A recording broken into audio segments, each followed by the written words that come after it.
I feel like I found some exciting news when it comes to Zebec. And what is that? When we take a look at ZBCN, not too long ago, it was reported that it recently got listed on Sol CX, right? Now, CX stands for centralized exchange, but even besides that, what makes this very special, I think, in my opinion at least, it's the fact that Sol CX, again, it's a centralized exchange built on Solana. Now, of course, we know Zebec has very close ties to Solana, and not too long ago, it was reported at least, right, that ZBCN was top 10 in terms of the utility on Solana. So that is very impressive in my opinion. I think when it comes to something like Zebec, it really showcases why it is such a no-brainer for me. However, nothing I say is financial advice, but here's the thing. Some people may be thinking, okay, a centralized exchange. Some people may be thinking, oh, isn't the trend, decentralized exchanges? Now, this kind of brings a debate here because if we take a look at, again, Sol CX, right, it's a centralized exchange. So some people may be thinking, how is this really positive and all this? But the way you take a look at it is this.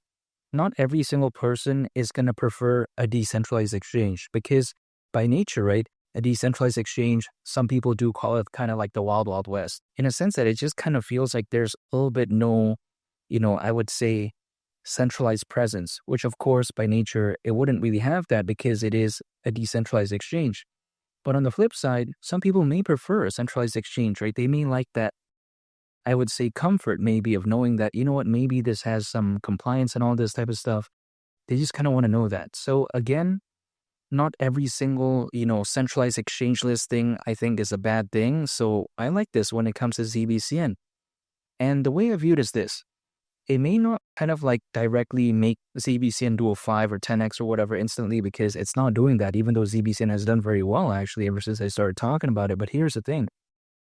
Good exchange listings, in my opinion, are really going to showcase itself during a fully fledged board in the sense that, by being listed in more exchanges, it really is going to be like, something that could maybe generate more volume or attention and whatnot because many people that I know out there, they are not really researching about projects, right? They're just pulling up an exchange. They take a look at something that they think is cool and they acquire it. They don't really know what it's all about. They just kind of read the description a little bit and then maybe they're like, oh yeah, I'll believe in this. You know what I mean? Like many people that I know out there, they don't really know why Bitcoin is special. They don't really know what Ethereum's all about, right? They don't really know about Solana. They just like it for the fact that, it's popular. They just like it, right? It's on their exchange. It's convenient. A lot of my friends that I know out there, they kind of think that way. I try explaining it. They don't care. And again, by ZBCN being listed in more exchanges, I think it really opens up more doors in a sense that it kind of showcases that, ZBCN has this presence and being listed in more exchanges, that if anything, is better advertising than many projects out there that are trying to advertise through athletes, through celebrities and whatnot, because we got to think about this. If a project is advertising through celebrities or athletes or whatever, their followers, they may not know about cryptocurrencies. They may not even know what it really does and all this type of stuff. They're like, okay, what is that? But then if let's say a project is being listed on more exchanges, I would say that's better marketing actually than sponsoring an athlete or celebrity. The reason being is because these people who are, having these exchanges, right? They're already kind of a little bit aware of cryptocurrencies. They may not necessarily research every project, but they're kind of at least interested somewhat if they have, the exchange, right? Or the app, I would say, or whatever. So then when they're taking a look at a project on there, the probability of them actually, paying attention to it is better, I think, than let's say, someone who heard it from a celebrity or athlete who may not necessarily know about cryptocurrencies. So when people like to complain that, oh, Zebec isn't doing too much advertising, well, yeah, it's focused on other things.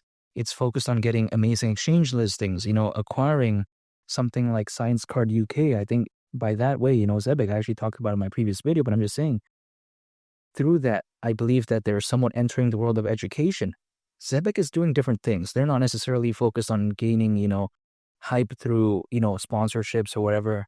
They're focusing on, I think, real growth, in my opinion, in a sense that they're actually developing the project. And I do like this. I like the direction in which Zebec is heading.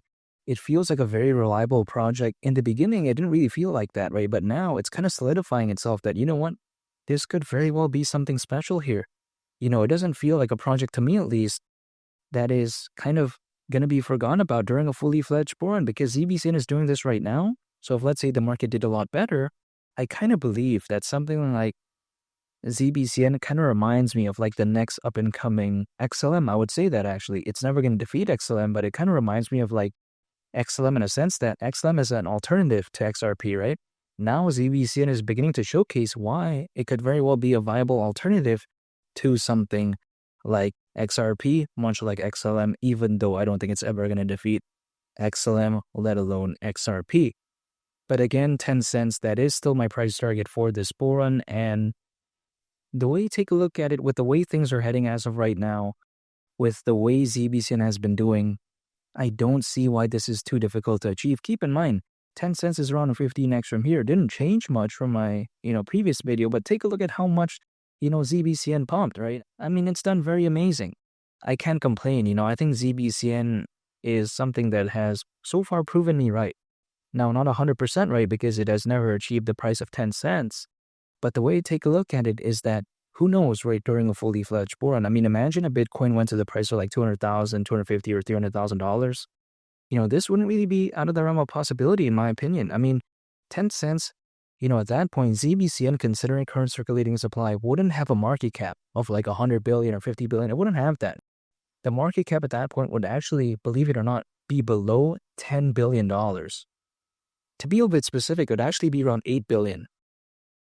So when we think about that, ZBCN, it doesn't feel that unrealistic for me to reach the price of 10 cents.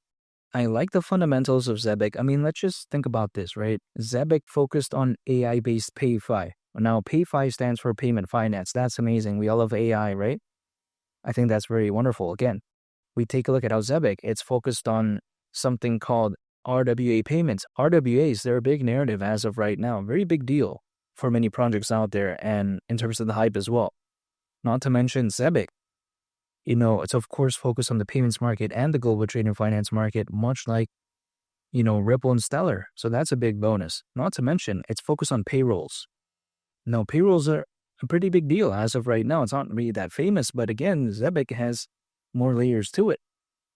Not to mention, Zebec, its investors do allegedly include Solana Ventures, which I talked a little bit about Solana earlier in the video, but besides that, again, Solana Ventures, not to mention one of their investors is Circle, which is the creator of USDC. Need I say more when it comes to Zebec, really? It's that fantastic. Wonderful, in my opinion. Absolutely amazing. But again, nothing I say is financial advice. I'm not trying to tell anyone to buy ZBCN. I can only speak on my behalf. But again, 10 cents for this bull run. Whether or not it will happen, I'm still, having that idea in my mind. I could be wrong, but again, it doesn't seem too unrealistic for me, and it's just a waiting game, really. And make sure to subscribe if you gain value from this video. I greatly appreciate it. It's been Lee the Captain, and I'll catch y'all on the next one. I'm a peace. Bye.